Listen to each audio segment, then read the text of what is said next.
इस मुल्क को अंग्रेजों से आजाद कराने के लिए हमारे बड़ों ने कुर्बानी दी।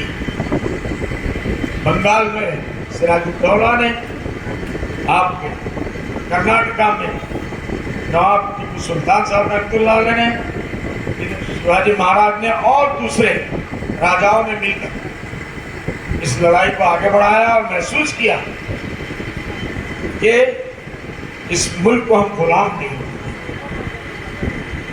ये लड़ाई चलती रही और जाकर 100 साल तक ये लड़ाई चलती रही।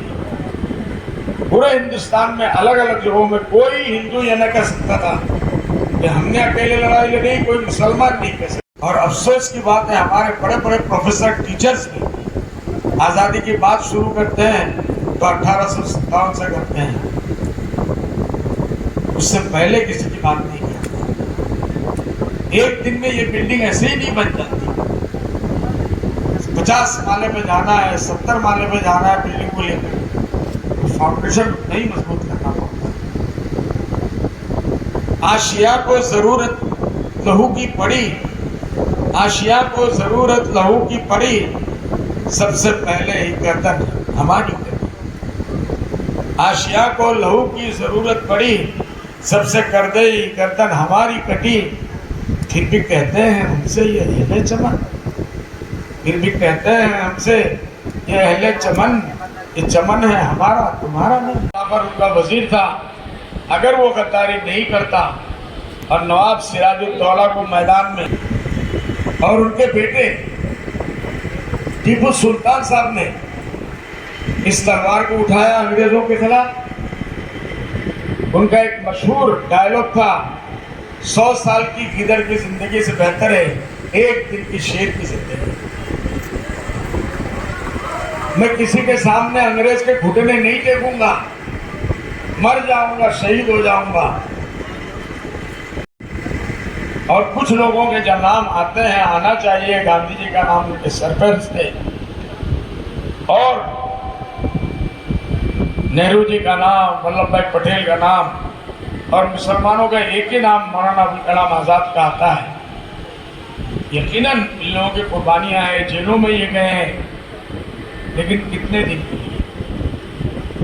आज़ादी कोई जादू की छड़ी नहीं थी जो एक दिन में मिल गई। इसके पीछे मेरे बच्चों 200 साल की कुर्बानी है, 200 साल। बंगाल से नवाब वर्दी अली खान ने 1756 में पहली मर्तबा यह महसूस किया कि अंग्रेज की नीयत ठीक नहीं है, वो इस पूरे मुल्क को कब्जा करना चाहता है और हम लोगों को गुलाम। आज तारीख में उनका नाम कहीं भी नहीं। 1757 में नवाब सिराजुद्दौला ने अंग्रेजों के खिलाफ बंगाल में सबसे पहली तलवार निकाली और उनके सैकड़ों सिपाही, जिसमें हिंदू मुसलमान सब थे, उन्होंने जान दी, शहीद हो गए। आज उनका नाम कहीं भी नहीं। उसमें हिंदू भी थे, मुसलमान भी थे, सबने एक होकर लड़ाई लड़ी। लेकिन सादिक अल बंगाल मीर जाफर, जो आज भी हम लोग जब गाली देते हैं तो कि तू मीर जाफर का काम कर रहा है, पूरे मुल्क को फिक्र है, पूरे देश को। क्या हमारी बच्चियां, हमारी नारियां इसी के लिए पैदा हुई हैं कि उनके साथ रेप कर लिया जाए? क्या उनका कोई पूछने वाला नहीं है? तो जवाब इसी पार्ट में मुझे दिया गया कि नहीं, आज नारी किसी की मोहताज नहीं है, बहुत सक्षम है अपने जुल्म का बदला लेने के लिए और उसका जवाब देने। मैं इस प्लेटफॉर्म से उनको दावत दूंगा, डॉक्टरी जरूर सीखे, कुछ और बने, कुछ और बने, चांद पे जाओ, आसमान पे जाओ, लेकिन सेल्फ डिफेंस के लिए कुछ कर्तव्य ऐसे सीख के जाओ कि कोई एक दो तो नहीं, 10-10 मर्द भी मिलकर तुम्हारी तरफ अगर गलत आंख उठाते हैं तो उन गलत आंखों को तुम फोड़ सकते हो। उनकी नीयत को तोड़ सको। ये कल की नारी की शक्ति है। और हम अपने अजमल फाउंडेशन से, सुपर 40 से, मरकजुल मारिफ से और अजमल के सारे प्रतिष्ठानों से ये एक मैसेज देना चाहते थे।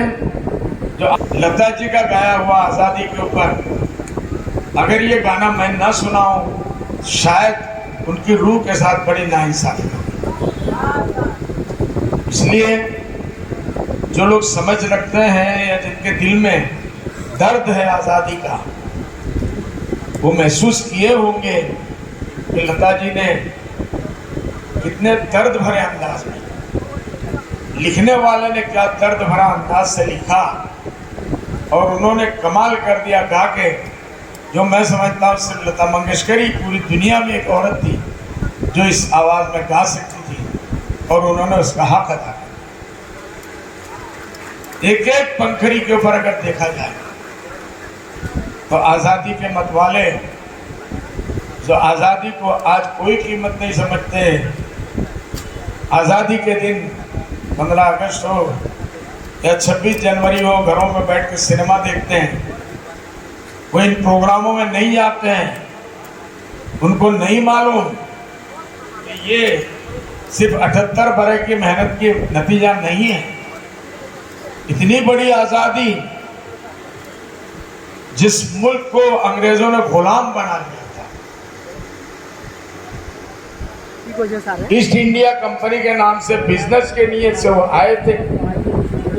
नवाबों को उन्होंने टुकड़े टुकड़े में बांट दिया और वो जमाना नवाबी का था।